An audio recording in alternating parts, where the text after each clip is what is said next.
أعوذ بالله من الشيطان اللعين الرجيم. بسم الله الرحمن الرحيم.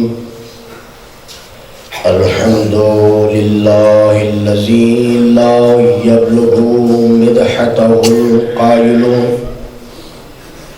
ولا يوصي نعماءه العابدون ولا يؤدي حقه المجتهدون. الذي لا يدركه بعد الهمم ولا يناله غوص الفتن. الذي ليس لصفته حد محدود ولا نعت موجود ولا وقت معدود ولا أجل ممدود. فطر الخلائق بقدرته ونشر الرياح برحمته. ثم الصلاة والسلام على الرسول المسدد والمصطفى الأمجد والمحمود الأحمد أبي القاسم محمد.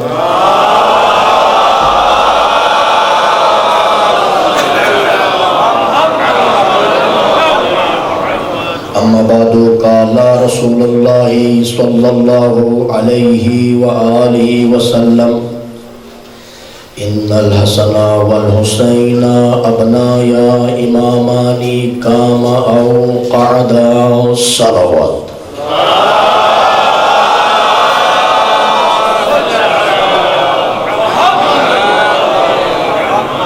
پروردگار عالم آپ تمام محبان آل محمد کو سلامتی عطا فرمائے.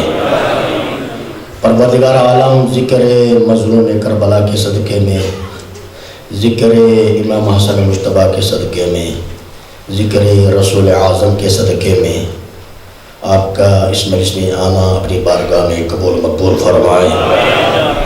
اللہ تبارک و تعالیٰ آپ سب کی زندگیوں میں، آپ کے گھروں میں، آپ کے خاندانوں میں خیر و برکت عطا فرمائے. اللہ تبارک و تعالیٰ مجھے آپ سب کو ذکر اہل بیت کرنے کی توفیق عطا فرمائے. دعا کریں اللہ تبارک و تعالیٰ یوسف زارا امام زمانے کے ظہور میں تعجیل فرمائے. ہمیں ان کے اعوان و انصار میں شامل فرمائے. باوز بلند صلوات پڑھ لیجیے.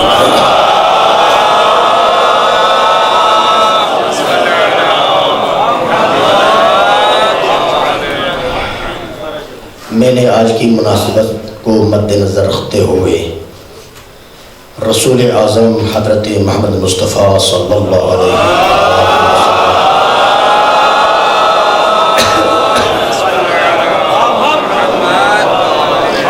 ایک حدیث بابرکت جو اپنے دونوں نواسوں کے حوالے سے تلاوت کا شرف حاصل کیا گیا ہے. اللہ مجھ اور آپ کو پیغمبر اکرم کی اس حدیث کے مفہوم کو، اس کے منطوق کو سمجھنے کی توفیق عطا فرمائے. انتہائی حساس معاملے میں ہم زندگی بسر کر رہے ہیں. زمانے کے حالات انتہائی خطرناک سے خطرناک تر ہوتے جا رہے ہیں. بچاؤ کا کوئی راستہ نظر نہیں آتا، اصلاح کا کوئی راستہ نظر نہیں آتا. ایسے میں اگر ہم اپنے آپ کو سیف کر سکتے ہیں، اپنے مکتبے کو جلا بخش سکتے ہیں، اپنے مکتبے کی عزت و آبرو میں اضافہ کر سکتے ہیں، اپنی ملت کو کسی مصیبت و پریشانی سے نکال سکتے ہیں، تو بہترین ذریعہ ہے سیرت امام حسن مجتبیٰ علیہ السلام.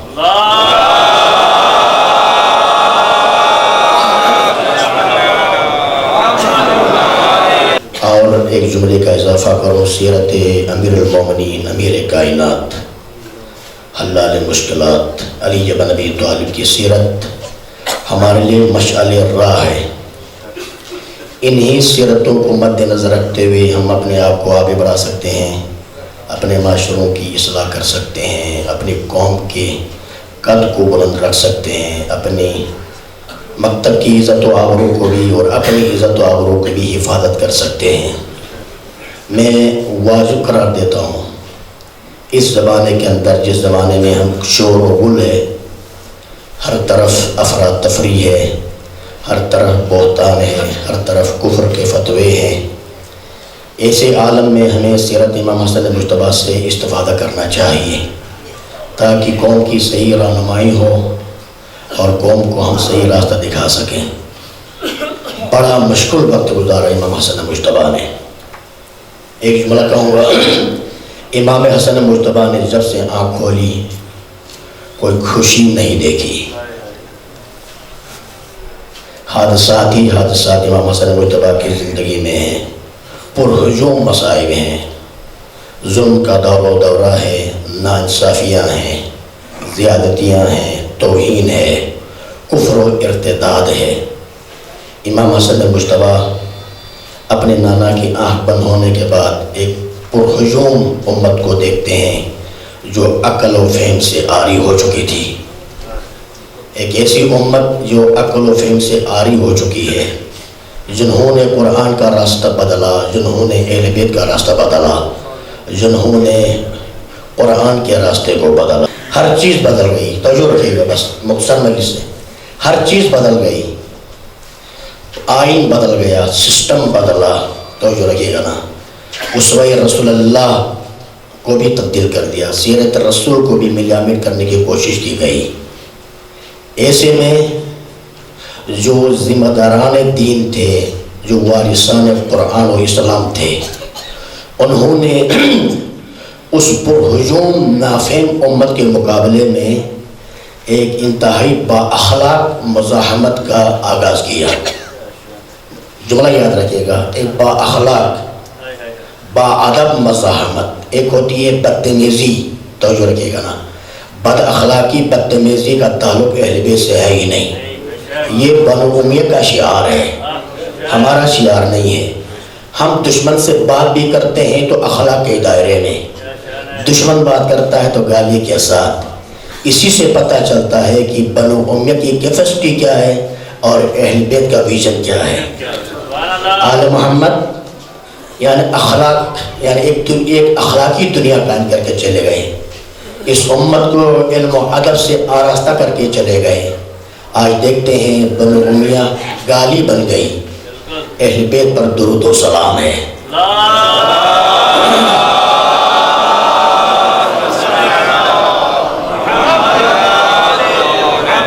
امام حسن مجتبیٰ نے کوئی خوشی کا دن نہیں دیکھا۔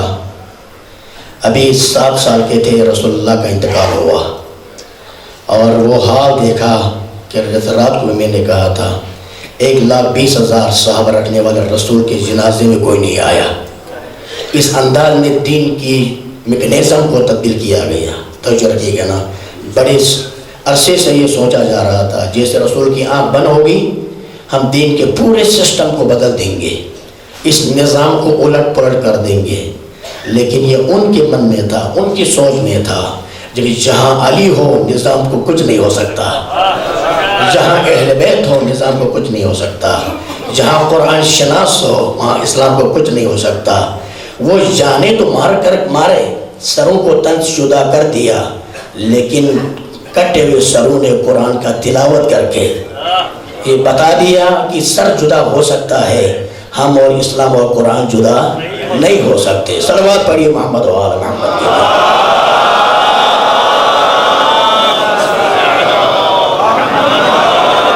اب آئیے اس حدیث کی طرف جو پیغمبر اکرم نے مستقبل کی پیش بینی کی۔ میرے سامنے کچھ صاحبان بصیرت، صاحبان فہم، صاحبان مطالعہ بیٹھے ہیں، اور الحمدللہ علماء بھی تشریف لے آ چکے ہیں۔ ان سب کی سلامتی کے لیے صلوات پڑھ لیجیے۔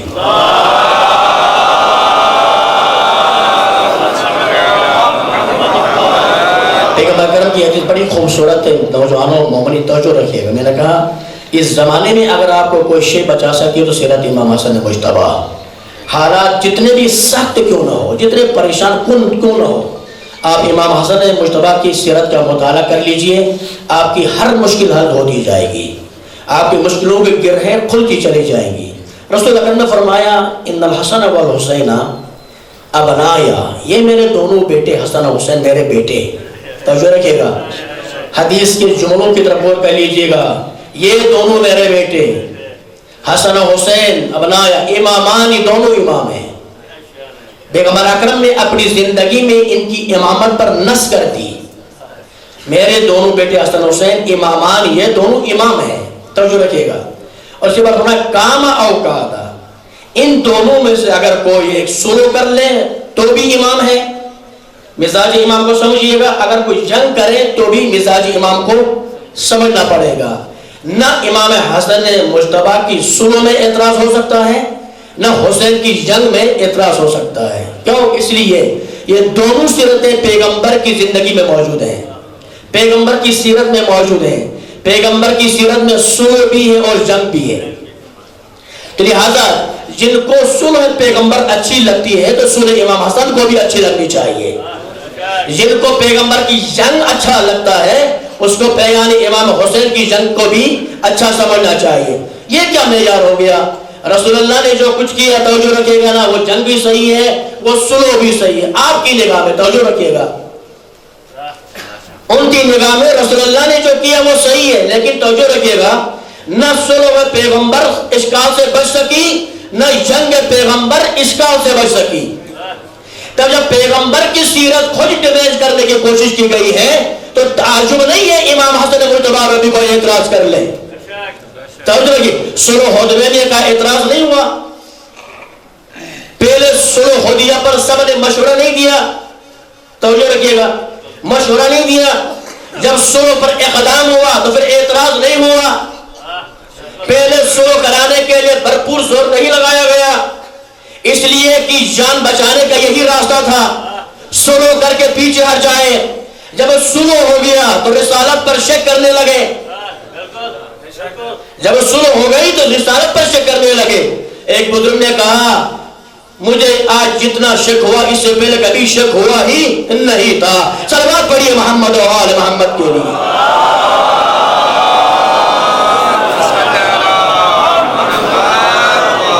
دیکھیے بس میں پیغمبر میں بیٹھنے والے رسول اللہ پر اعتراض کر سکتے ہیں تو آج کا کوئی ملحد بھی امام حسن پر بھی اعتراض کر سکتا ہے، امام زمانے پر بھی اعتراض کر سکتا ہے۔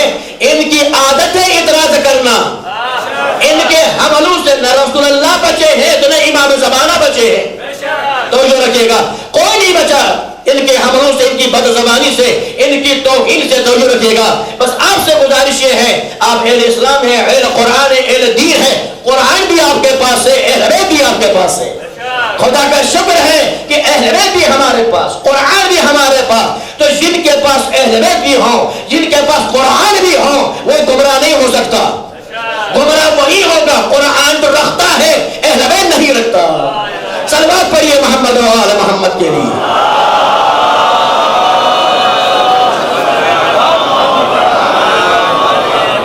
میں تیری چیلنج سے پڑھ رہا ہوں، توجہ رکھیے گا کہ وقت نہیں ہے، کچھ مجھے کہنا بھی ہے، توجہ رکھیے گا۔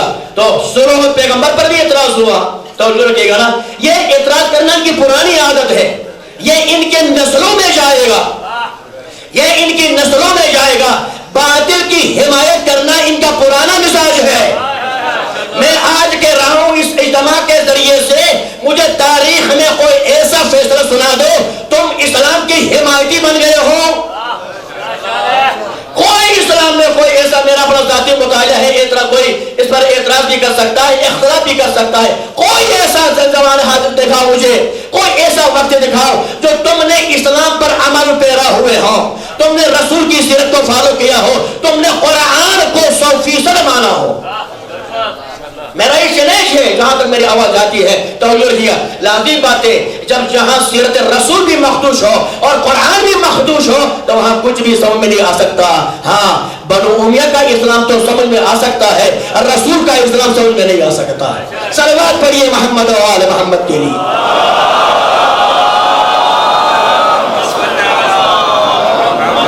اب میں اس طرح جانا نہیں چاہتا، رسول دیکھیے اب یہ نہ کہیں شیعہ بھی اپنی اصلاح کر لیں، تو جو ہے نوجوان آپ بھی اپنی اصلاح کر لیں کہ ہم بھی روا روی میں بہت کچھ کہہ کے چلے جاتے ہیں۔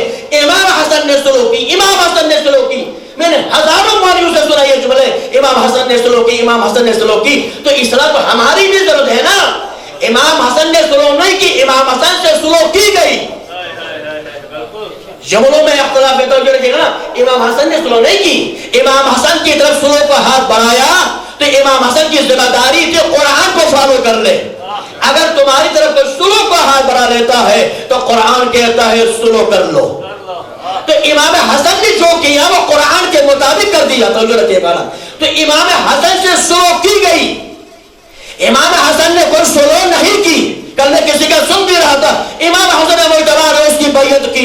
خدا تم پر لعنت کرے, معصوم غیر معصوم کی بیعت نہیں کر سکتا. صلوات پڑھیے محمد اور آل محمد کے لیے.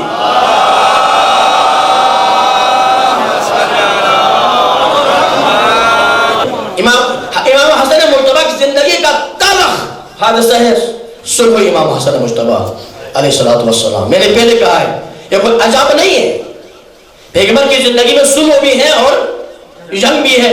اور امام حسن مجتبیٰ سے بہتر رسول کی سیرت پر کون چل سکتا ہے. اسی لیے آپ کو یاد ہوگا امام حسین جب مدینے سے نکلے تو محمد حنیفیہ کو جو خط لکھا تھا وصیت نامہ تھا, اس نے بھی یہ کہا تھا میں سیرت رسول اور سیرت علی پر چلتا ہوں. حوالہ تھا کس کا؟ سیرت رسول اور سیرت علی بن ابی طالب پر. اس لیے اسلام میں انٹیکٹنگ جو ہے سیرت رسول ہے اور سیرت اہل بیت علی بن ابی طالب ہے. اس کے علاوہ کوئی شے انٹیکٹنگ نہیں ہے. جہاں اگر کوئی پر یقین ہے اس کے ساتھ عمل کیا جا سکتا ہے قرآن ہے اور سیرت مصطفیٰ ہے. اس کے علاوہ ہر کسی پر آنکھیں بند کر کے عمل نہیں کیا جا سکتا. صلوات پڑھیے محمد اور آل محمد کے لیے.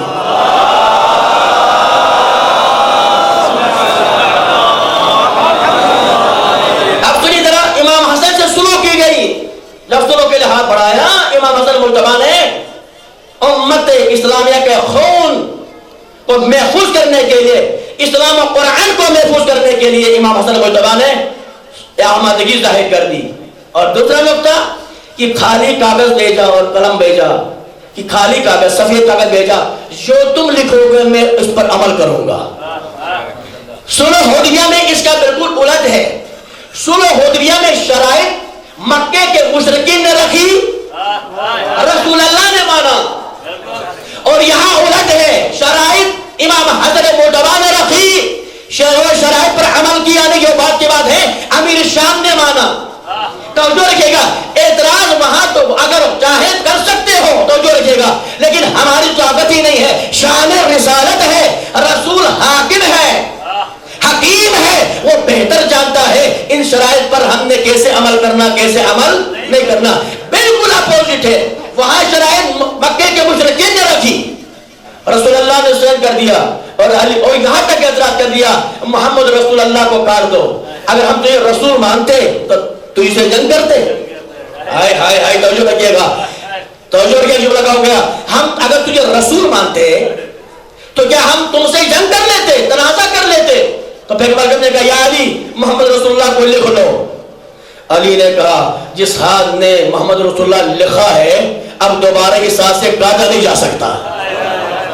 اتنا احترام ہے علی کی نگاہ میں عظمت رسول خدا حضرت محمد مصطفیٰ صلی اللہ علیہ وآلہ وسلم.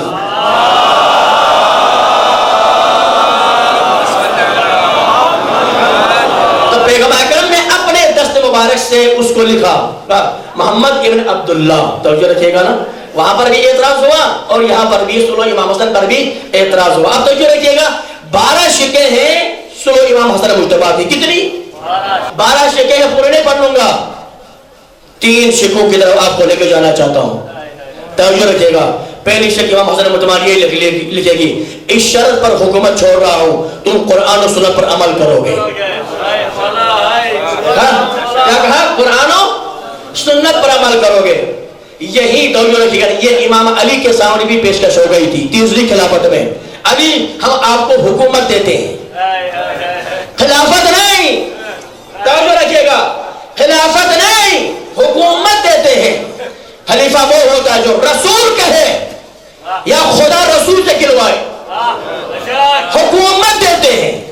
امام نے کہا تیری حکومت میرے نزدیک تو میری پھٹی جوتی سے بھی کمتر ہے. حکومت دیتے ہیں, خلافت نہیں. توجہ رکھیے گا, وہ خود کہتے ہیں ہم تمہیں حکومت دیتے ہیں. خود کہتے ہیں, میں تو نہیں کہہ رہا, ابن خلدون کہہ رہا ہے سیرت نبی میں, مولانا شبیر نعمانی نے کہا یعنی ہم تمہیں حکومت دیتے ہیں. اچھا حکومت دیتے ہیں کن شرائط پر؟ 6 آدمیوں کی شورا ہے کہ ہم تمہیں حکومت دیتے ہیں. اچھا کس بنا پر؟ آپ خدا یعنی رسول کی سنت، قرآن مجید اور شیخین کی سیرت. سنت رسول اللہ اور قرآن مجید اور شیخین کی سیرت. امام علی نے فرمایا قرآن ٹھیک، سیرت رسول بھی ٹھیک. سیرت رسول مجھ سے بہتر کوئی نہیں جانتا. میں تو اسی گھر میں پلا ہوں، میں نے زبان چوس کر اپنی جوانی کا آغاز کیا ہے، ٹھیک ہے نا. اور سنت رسول مجھ سے بہتر کوئی نہیں جانتا، قرآن بھی مجھ سے بہتر کوئی نہیں جانتا. ہمارے ہی گھر میں قرآن نازل ہوا ہے، تمہارے گھر میں نازل نہیں ہوا ہے. یار کہنا یہ چاہتے رسول بھی ہمارے گھر میں ہے، قرآن بھی ہمارے گھر میں ہے. آپ مجھے قرآن مت سکھاؤ اور سیرت رسول مت سکھاؤ. تیسری سیرت شیخین. تو امام نے فرمایا عالم جاہل کی اتباع نہیں کرتا. عالم جاہل کی اتباع نہیں کر سکتا. لہذا میں خود بہتر جانتا ہوں کس پر عمل کرنا چاہیے اور کس پر عمل نہیں کرنا چاہیے. ان کو بھی معلوم تھا علی تیسری چیز کی شرط ماننے کے لیے تیار نہیں، ان کو معلوم تھا اور سمجھا کر رکھا تھا. جیسے علی انکار کرے گا نیچے سے اٹھ کر کہا مجھے منظور ہے، تو کہنے لگے صلوات پڑھ لیجئے، ہم نے تو یہ حکومت دے دی. واہ واہ سبحان اللہ. جیسے آج کل ہوتا ہے نا، جسے فرشتے کہتے ہم نے تجھے بنا دیا، تو پاکستانی قوم نے کہا بن گیا. اس میں کیا اعتراض ہے؟ یہ پرانا وتیرہ ہے، یہ پرانا وتیرہ ہے. چھپا چوری بنانے کا وتیرہ پرانا ہے. ہمارا کوئی ایسا نہیں. ہم تو برسر پیغار برسر ممبر ہم جن کو مانتے ہیں وہ چھپا چوری اعلان پر ہم نے نہیں مانا. گدیر کے میدان میں اعلان من کنت مولا فہذا علی المولا.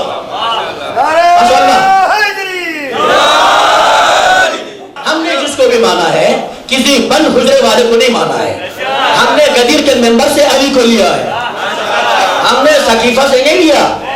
اس لیے ہماری باتیں شبہ چوری نہیں.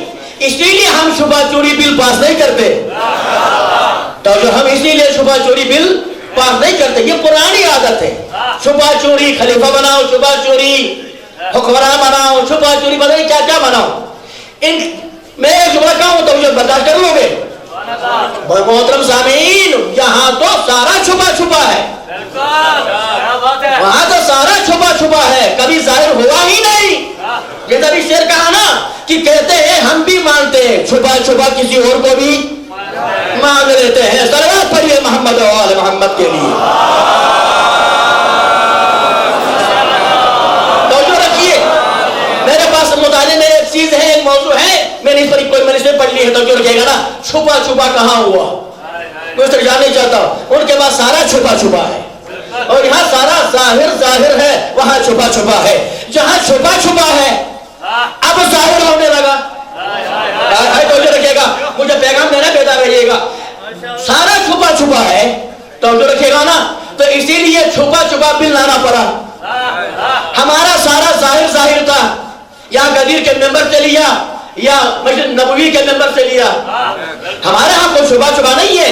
کبھی باپ کو اٹھا کر دکھایا من کنت مولا فہذا علی المولا، کبھی بیٹے حسن کو اٹھا کر دکھایا یہ میرا بیٹا حسن ہے، میں اس سے محبت کرتا ہوں اور خدا بھی اس سے محبت کرتا ہے، تمہیں بھی لازم ہے اس سے محبت کرو.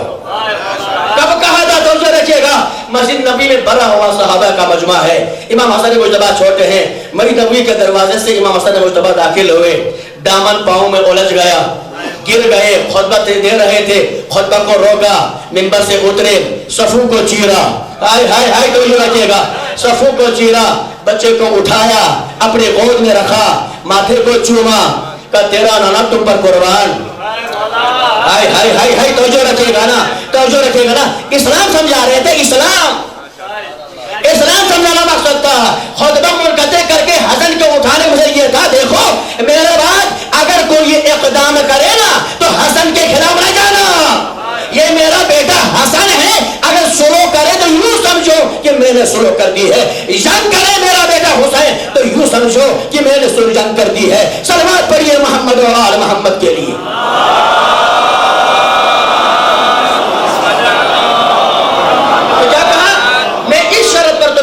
چھوڑتا ہوں، تم قرآن و سنت کے خلاف نہیں جاؤ گے، ٹھیک.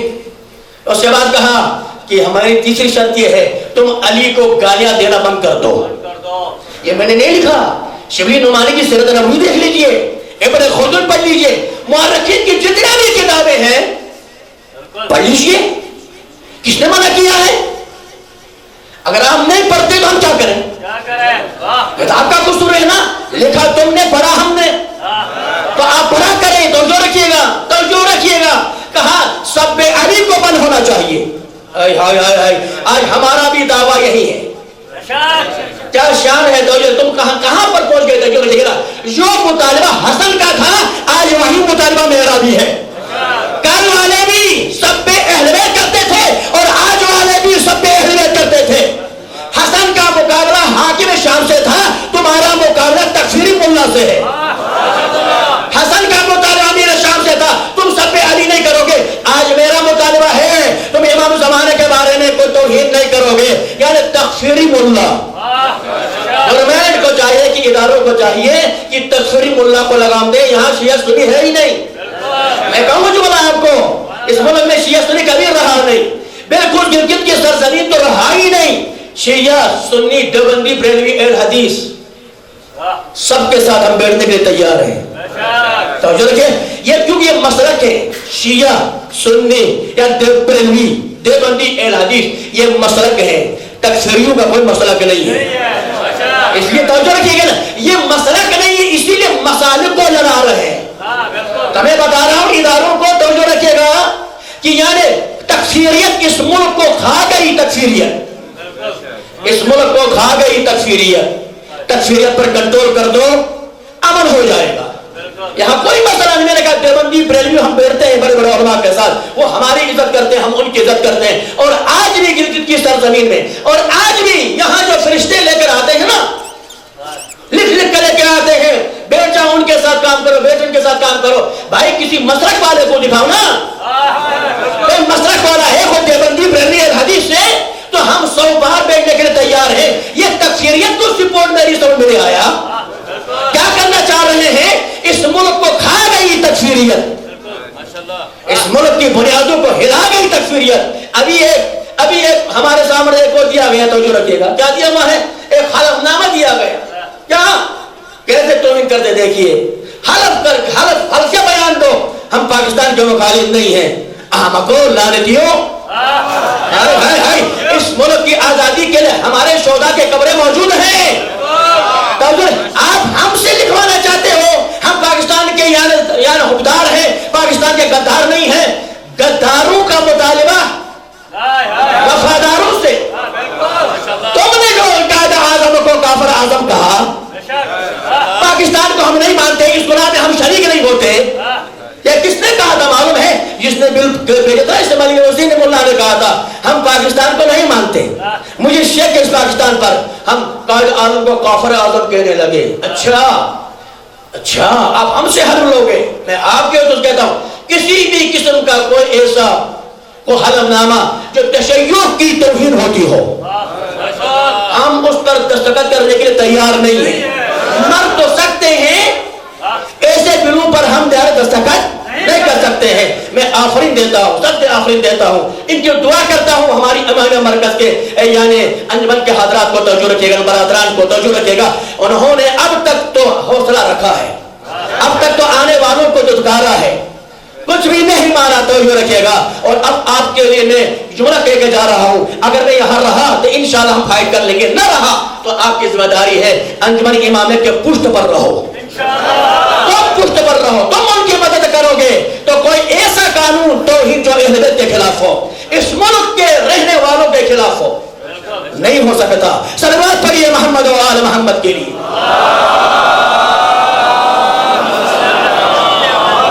میرا فرمانا انہوں نے کہ ایک وحدت ہم سب کی ضرورت ہے. اتحاد و وحدت سے رہیے گا. میں آپ شیعوں سے کہتا ہوں تمام مسالک سے مل کر رہیے گا. ان کی عبادت گاہوں میں جائے گا، ان کو بلائے گا، ان کے ساتھ بیٹھ جائے گا. توجہ رکھیے گا نا، شیعہ سنی دیوبندی بریلوی کسی کا کوئی مسئلہ ہے ہی نہیں. یہاں مسئلہ تکفیریت کا ہے جو سنیوں کو بھی سمجھنا ہے، اہل حدیث کو بھی سمجھنا ہے. اہل حدیث نے تو بہت بڑا کام کر دیا امام زمانے کے حوالے سے. اتنی بڑی تقریر انہوں نے کر دی، شیعہ بھی ابھی تک ایسی تقریر نہیں کر سکے. تو توجہ رکھیے گا، تکفیریت کو آئسولیشن میں ڈالنا ہے، اس ملک کا بقا آئسولیشن میں. لیکن مجھے پتہ نہیں چل رہا ہمارے ادارے توجہ کون چلا رہا ہے. لگتا ہے ایسا ہے تکفیری ملا چلا رہا ہے. جگہ جگہ جاتا ہے، جا کر کہتا ہے گلگت میں ہمارا یہ ظلم ہوا، ہمارا ساتھ یہ ظلم ہوا، ساری حکومت میں یہ بیٹھے ہوئے ہیں، ادارے میں یہ بیٹھے ہوئے ہیں۔ دوسری مرتبہ اس نے توہین کی امام زمانے کی، سنا تم نے کہ چلا تو جا کر دوبارہ توہین کی۔ میں نے کہا تھا کہ جعلی امام ان کا، اب بھی کہتا ہوں ہے تو جعلی ہے، ٹھیک ہے نا؟ خدا تم پر لعنت کرے اور تمہاری نسلوں پر لعنت کرے۔ صلوات پڑھیے محمد و آل محمد کے لیے۔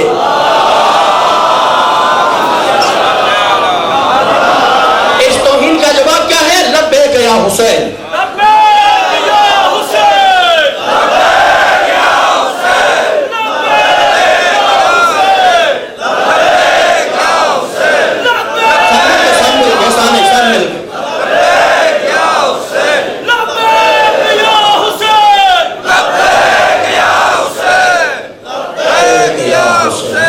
سلوات پڑھیے، بس جلدی جلدی توجہ رکھیے گا۔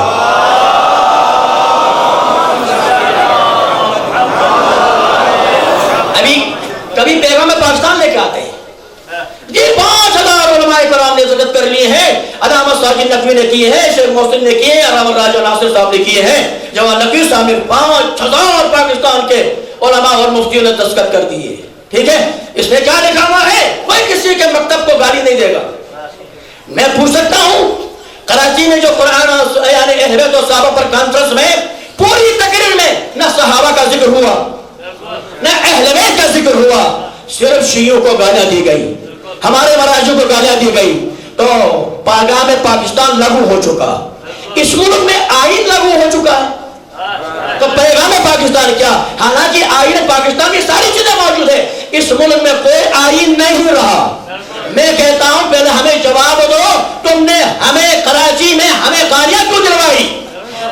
پیغام پاکستان کی دھجیاں کیوں اڑا دی؟ اور ہمارے پاس لے کر آ رہے ہو کہ دستخط کر دو، اب تو وعدے ہو چکا، ہم مر جائیں گے، اس پر ہم دستخط نہیں کریں گے جب تک تم اپنا دورہ معیار نہیں چھوڑو گے، تم اس مملکت کے اندر شیعہ سنی کو لڑانے والی پالیسی کو نہیں چھوڑو گے۔ یہ فلٹر دیا جا رہا ہے، ایس پی کراچی کی موجودگی میں یہ سارا کام ہوا، کوئی ایف آئی آر نہیں کٹی گئی، شیعہ کافر کے نعرے لگے گئے، کوئی ایف آئی آر نہیں کٹی گئی۔ کیا تم نے ہماری توہین نہیں کی؟ اور ہمارے پاس لے کر آگے کا تو پیغام پاکستان آیا ہے، اس کے اوپر 2 قسم کاغذ اور نصیح کر دیا، 12 کا ایگریمنٹ، 2012 کا ایگریمنٹ ہے، اس کے ساتھ حلف نامہ بھی ہے، تم اپنے جیب میں رکھو۔ اس ملک کو بچانا ہم جانتے ہیں، جو اس بستی کی طرف گلگت و بلتستان کی طرف میری آنکھ سے دیکھا، اس کی آنکھ بھی نکالیں گے، اس کے ہاتھ بھی کاٹ دیں گے۔ صلوات پڑھیے محمد و آل محمد کے لیے۔ اچھا ایک اور بات توجہ رکھیے، جب یہ مسئلہ ہوا باقر صاحب کا تو راستہ بند تھا، ہر مسئلے میں کتا مرتا ہے تو روڈ بند، کوئی کچھ خود بھی مرتا ہے تو روڈ بند، شیعوں پر الزام، تو انہوں نے کہا تھا چلو چلو کرگل چلو، لازمی بات ہے، نہیں اداروں سے کہہ رہا ہوں، جب تم روڈ بند کر دو گے تو ہم آئے کہ فطری بات ہے، جب تم راستہ بند کر دو گے تو دوسرے راستے کی تلاش خود ہو جائے گی، تم خود کرتے ہو تو راستے بند کر کے یہ پیغام دیتے ہو دوسرا راستہ کھول دو۔ اس سے یہ نہیں ہے کہ ہم نے پاکستان کے مقالب میں، پاکستان ہم نے بنایا ہے، گلگت بلتستان ہمارے آبا و اجداد نے بنا کر تمہیں تحفے میں دیا۔ ایک جملہ کہوں، حلف نامہ لینے والوں، ہم نے تم سے حلف لیا تھا، میرے آبا و اجداد نے جب تم پلیٹ میں رکھ کر تجھے گلگت بلتستان دے دیا، تم سے قسم دلوائی تھی، حلف میں حلف نامہ دستخط کروایا تھا، تم ہمارے ساتھ ناانصافی نہیں کرو گے۔ تم نے پاکستان کو وہی حشر کیا جو پیغمبر کے بعد اسلام کا ہوا، بالکل سیم، واللہ باللہ بالکل سیم ہے، جو پیغمبر کے بعد اسلام کا حشر ہوا تھا نا، تم نے پاکستان کا یہ حشر کر دیا۔ میرا پیغام یہ ہے، شیعہ سنی میں کوئی اختلاف نہیں، اتحاد و وحدت رکھو، کوئی ہنگامہ نہیں گلگت بلتستان کی سرزمین میں، امن سے رہو، ایک دوسرے کی عزت کرو، مسالک ایک دوسرے کی عزت کر لے۔ لیکن اگر یہ بات کرنا کہہ دے تو ہمیں یہ بات نہ کہتا، لیکن تکفیری ملا اس بستی کے لیے ناصور ہے، جب تک اس کا علاج نہیں ہوگا یہاں کوئی امن کی گارنٹی دینا بے وقوفی ہوگی۔ صلوات پڑھیے محمد و آل محمد کے لیے۔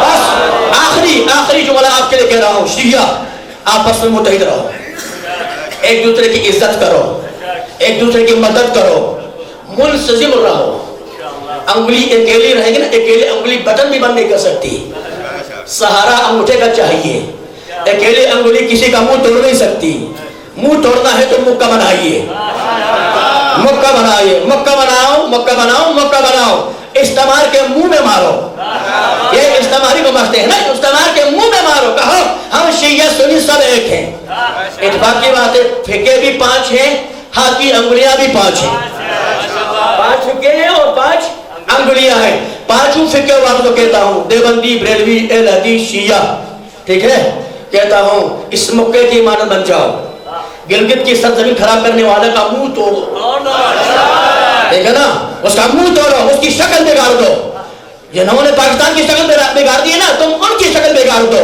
اور کہو ہم سب ایک ہیں، تکفیریت سے ہمارا کوئی واسطہ نہیں ہے، لبیک یا حسین، لبیک یا حسین، لبیک یا حسین، لبیک یا حسین، لبیک یا حسین، لبیک یا حسین، لبیک یا مہدی، لبیک یا مہدی، لبیک یا مہدی، لبیک یا مہدی، لبیک یا مہدی، لبیک یا مہدی، بس لبیک یا مہدی، لبیک یا مہدی، لبیک یا زہرا، لبیک یا زہرا، لبیک یا زہرا، لبیک یا زہرا، لبیک یا زہرا، لبیک آواز بلند صلوات پڑھ لیجیے اللہ،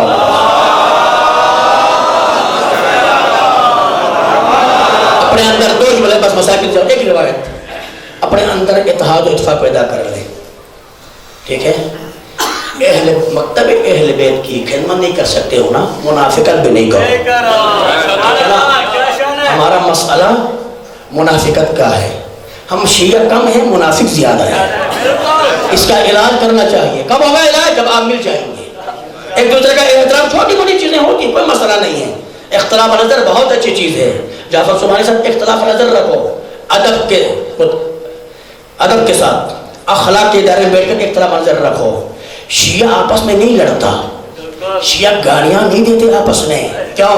جو علی امام تمہارا بھی، ہم سب کا امام علی ایک ہے، اگر حسن کے چاہنے والے ہو تو آپس میں مل کر رہو، دشمن کو زیر کرنا چاہتے ہیں تو مل کر رہو، ایک ہی آواز ہو، ایک ہی منشور ہو، ایک ہی نظریہ ہو، پھر دیکھ لینا دنیا کی کوئی طاقت تمہیں کچھ نہیں کر سکتی، السلام علیکہ یا حسن مجتبیٰ، اے صدق اکبر پیغمبر خدا، شرائط رکھی نا، لیکن دستخط کرنے کے بعد ساباد میں جا کر اس کو پھاڑ دیا، پھاڑ کر کہا یہ میری جوتی کے نوک پر، ٹھیک ہے نا، اور اخلاق علم دیکھ لیجئے، 40 میں امام علی کی شہادت، 50 میں حسن مجتبیٰ، اور اس نے امام حسن کو راستے سے ہٹانے کی کوشش کی اور ہٹایا امام حسن مجتبیٰ کو، تاکہ پوری مملکت اسلامی میں قبضہ ہو جائے، کیسے کیسے حربے استعمال کے میں نہیں جانتا، توجہ رکھیے گا، 7 مرتبہ امام حسن مجتبیٰ کو زیر دیا گیا، 7ویں مرتبہ ایک ایسا زہر مصر سے منگوایا گیا، اللہ، ایک روایت نے روم سے منگوایا گیا، اس نے کہا، بھیجنے والے نے کہا کہ پہلے 6 مرتبہ میں نے دیا ہزار، لیکن اثر نہیں ہوا ہے، اب جو میں نے زہر منگوایا ہے نا، اگر ایک قطرہ سمندر میں ڈال دو تو کوئی مچھلی زندہ نہیں رہے گی، اللہ اکبر۔ اب ایک تاریخ کا جملہ آپ کے سامنے رکھ لوں، آپ پریشان ہو جائیں گے، امام حسن مجتبیٰ کی بیوی کو، ٹھیک ہے نا، اس کے ذریعے سے زہر دیا گیا، کون ہے امام حسن مجتبیٰ کی بیوی؟ کون ہے؟ جودہ بن اشعث، یہ کس کی بیٹی ہے معلوم ہے آپ کو؟ یہ ابو بکر کی بہن کی بیٹی ہے، جودہ بن اشعث ابو بکر کی بانجی ہے، ٹھیک ہے، یہ اشعث، اس کا کردار توجہ رکھیے گا نا، اشعث جس نے نہروان بنایا، سفینے میں پھوٹ ڈالی، محمد بن اشعث آذربائیجان کا گورنر تھا، علی کی حکومت میں کرپشن کی وجہ سے مولا نے ہٹا دیا، اور اسی محمد بن اشعث نے مسلم کو کوفے میں دھوکہ دے کر گرفتار کروایا، پورا خاندان غلیظ خاندان ہے، ٹھیک ہے نا، ان کا کردار عجیب و غریب ہے، اس کے ذریعے سے زہر دیا گیا، یہ سب زہر پانی میں ڈالا رات کو تاریکی میں آ کر، ٹھیک ہے نا، جس وقت یہ زہر ڈالا گیا نا، 6 مرتبہ زہر کیا نا، اس کے بعد اہل بیت نے یہ فیصلہ کر دیا تھا اب حسن کو ہم اکیلا سونا نہیں دیں گے، غازی عباس نے کہا اب میں پہرا دوں گا،